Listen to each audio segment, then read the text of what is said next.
Yosa, kembali lagi di Kako Anime. Dan ya, ini dia full spoiler manga One Piece chapter 1185, di mana berjudul kurang lebihnya itu adalah ya sudahlah.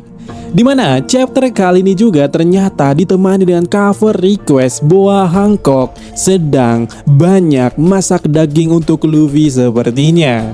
Dan chapter kali ini melanjutkan apa yang terjadi di chapter sebelumnya. Brook masih bercerita soal masa lalunya kepada Shuri, dimana setelah Brook resmi menjadi bagian dari Esperia Kingdom, Brook dikasih pedang oleh Ryuven dan mulai berlatih bersama Candle dalam berpedang. Dan di satu panel, Brook berjalan di belakang Candle untuk ke tempat latihan. Tapi di momen itu juga ada beberapa gadis yang menyapa atau memuja si Candle di sana ya. Sementara Brook di belakangnya kaget dan nyengir-nyengir sendiri sampai satu kalimat sakral keluar dari mulutnya. Panse Misetearu. Tentu saja itu membuat Candle muak dan memarahinya. Sementara itu ya, di halaman berikutnya, Brook mulai masuk sekolah seni dan diberi sebuah gitar mewah oleh Candle. Saking senangnya, Brook tidur pun yang dipeluk bukan guling tapi gitar tersebut, yang membuat Candle tersenyum bahagia melihatnya. Kemudian hari demi hari, Brook banyak menghabiskan waktu di barak, mulai bercengkrama dengan para prajurit lainnya, sampai berlatih bersama Candle dalam berpedang. Kemudian setelah mereka berlatih, tampaknya ada dialog nyeleneh dari Brook ya. Di mana di sini Candle sepertinya sedang curhat kepada Brook dan dia berkata kalau saat ini Candle ini ya sedang jatuh cinta pada pangeran. Dan dengan polosnya Brook bilang, "Aku?" Tentu saja Candle bilang, "Bukan." Sampai kemudian Brook berdua berjalan di jalan kota bersama Candle, dan Brook sempat bertanya pertanyaan aneh kepada Candle. Apakah celana dalammu seperti pria? Dan Candle hanya bilang tidak. Dan Brook kecil itu kemudian, "Kalau begitu, lihat dong celana dalammu." Sementara di kota itu juga banyak wanita yang menyapa Candle. Dan setelah itu, Brook diajar Candle sambil berkata, "Tentu saja tidak boleh." Lalu Candle memberikan ceramahnya kepada Brook kalau kekuatan dan kesopanan itu berbanding lurus. Maksudnya, kalau kau kuat berarti kau sopan. Kemudian flashback Brook kecil selesai di sini ya. Kita kembali ke timeline 63 tahun yang lalu, di mana Brook masih berbincang dengan Shuri di sana. Yang di sana Brook masih memuji Candle maupun Ryuven betapa sukanya dia terhadapnya kepada Shuri. Tampaknya Brook juga menceritakan bagaimana Candle menyukai pangeran walaupun saat itu ya statusnya pengawal kerajaan. Dan bagaimana Candle juga sakit dalam waktu yang cukup lama berbarengan pula dengan Tenryubito Bitot yang sempat datang ke Esperia Kingdom.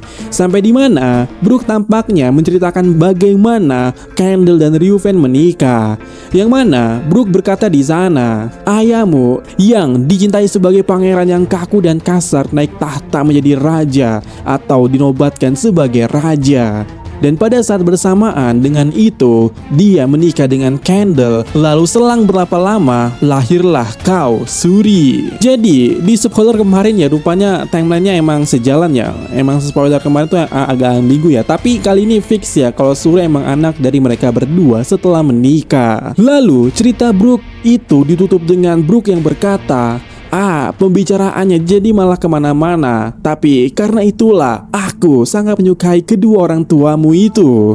Makanya aku sangat menghormati kedua orang tuamu.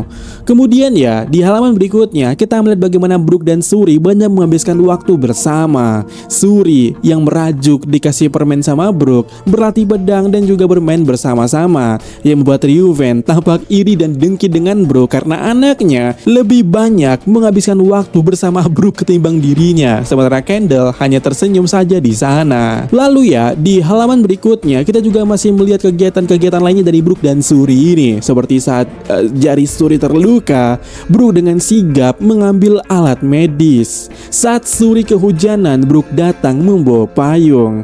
Saat dimana pula Brook mengukur tinggi badan Shuri. Saat dimana pula Brook mencoba Panse Misetearu, Shuri menendang Brook di sana. Kemudian saat Brook ditakut-takuti hantu oleh Shuri, oh pantes ya. Dan juga saat mereka mancing dan bernyanyi bersama, bahkan momen dimana Brook jatuh sakit, Shuri tampak super panik di sana. Kemudian kita juga bisa melihat Shuri waktu belajar masak bersama Candle dan menyajikan masakannya itu kepada Brook yang menikmatinya. Dan hari-hari berlalu penuh dengan kebahagiaan di antara mereka. Sampai suatu hari, tiba-tiba Hesperia Kingdom ditutupi banyak kabut. Alat-alat musik di sana mulai pada rusak karena kabut tersebut. Brook terlihat bernyanyi bahagia di sana, tapi sebenarnya kondisi Hesperia Kingdom begitu sangat memprihatinkan. Akibat banyak instrumental yang hancur di sana, tentu saja itu merusak ekonomi kerajaan tersebut dan banyak gelandangan mulai berjalanan di sana seperti zombie kelaparan. Bahkan Candle di sana pun ikut panik ya. Lalu di halaman berikutnya Candle mati atau meninggal dunia, dan jelas itu membawa duka di kerajaan Hesperia Kingdom. Shuri dan Brook serta Reuven tentu saja menangisinya. Dan hal buruk tak selesai di sini. Hesperia Kingdom benar-benar telah jatuh. Mereka tak bisa membayar upeti ke World Government. Tapi di satu sisi Shuri dan Brook masih berlatih pedang di sana sampai hujan mulai turun dan juga mulai menghilangkan kabut. Kemudian di halaman berikutnya, Reuven tampak sangat frustasi di sana dan berbicara kepada semua prajuritnya di sana pula bahwa Reuven berkata seperti ini akan menjadi perang dan musuh kita adalah World Government. Tentu saja prajurit bertanya-tanya apa alasannya, dan Reuven menjelaskan situasinya bahwa efek tidak bisa membayar upeti kepada mereka yaitu World Government. Pihak sana menawarkan budak sebagai gantinya dan Reuven menolaknya dengan keras. Jadi hanya ada peperangan sebagai opsi tersebut. Dimana di halaman berikutnya menyadari situasinya, Brook pergi ke kota dan membuat orkes tunggal di sana. Lagu yang dimainkan Brook sangat bahagia, membuat orang-orang yang susah di sana mulai tertawa dengan riang. Sampai semua detakan lari terdengar begitu ramai. Kapal Marine dan kapal World Government tiba di Hesperia Kingdom. Terjadi ledakan hebat. Brook dengan teknik Yahazugiri dengan sangat aura farmingnya banyak menjatuhkan banyak Cyberpole dan serta pula Marine. Brook juga bergegas di sana menuju ke istana karena Brook sangat khawatir kepada Reuven dan juga Shuri. Hesperia Kingdom benar-benar sudah hancur atau terlalap oleh api akibat serangan dari World Government. Brook terus menerobos banyak Cyberpole dan Marine dengan cepat menuju ke kastil.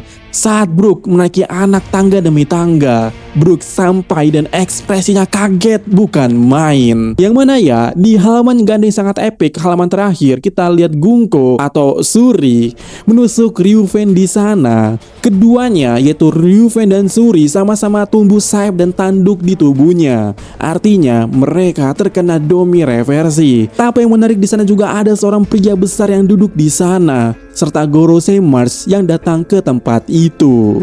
Semua pemandangan itu disaksikan oleh Brook dengan begitu sangat buah, dan Brook hanya shock di sana tanpa kata-kata. Dan chapter berakhir dengan Shuri atau wajah Shuri yang terkena domi reversi. Dan ya, minggu depan libur. Tapi di sini sebelum kita akhiri ya, ada satu hal yang ingin ku tanyakan kepada kalian dan mungkin kalian tahu jawabannya, yaitu siapa pria yang satu ini.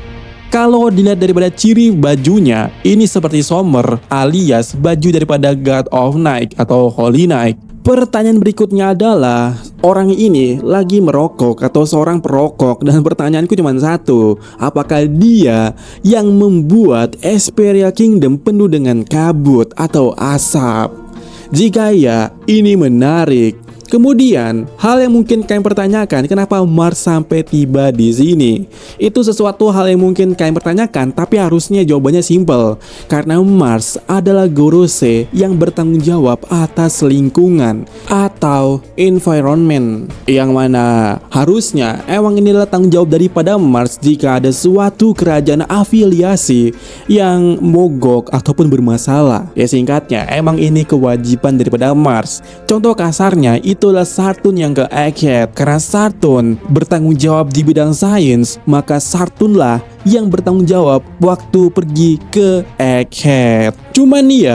Cuman ada satu hal yang sebenarnya ada opini menarik, cuman masih nggak mungkin. Waktu di Egghead, Sartun membawa Kizaru, seorang admiral. Nah, di sini emang kelihatannya dia tuh pakai baju God of Night atau Holy Knight, tapi bagaimana jika itu adalah admiral? Karena kalau kalian perhatikan tadi kan ada dua kapal ya, satu kapal World Government, satunya kapal Marine. Nah, biasanya Marine itu juga punya pimpinan komando ya. Kalau di Egghead kemarin itu adalah si Kizaru. Jika dia adalah admiral di tahun tersebut, pertanyaanku satu, apakah ini adalah admiral yang dibunuh oleh Rock di Zebek saat di Marijoa? Soalnya juga, jika dia user buah iblis asap yang saat ini dimakan oleh Smoker, emang orang ini harus mati. Namun syaratnya itu tadi, dia harus admiral bukan Holy Knight. Dan itu ya, presentasenya itu sangat kecil. Selanjutnya, kemungkinan lainnya itu adalah kalau orang ini mungkin pria luka bakar, tapi ya entahlah ya.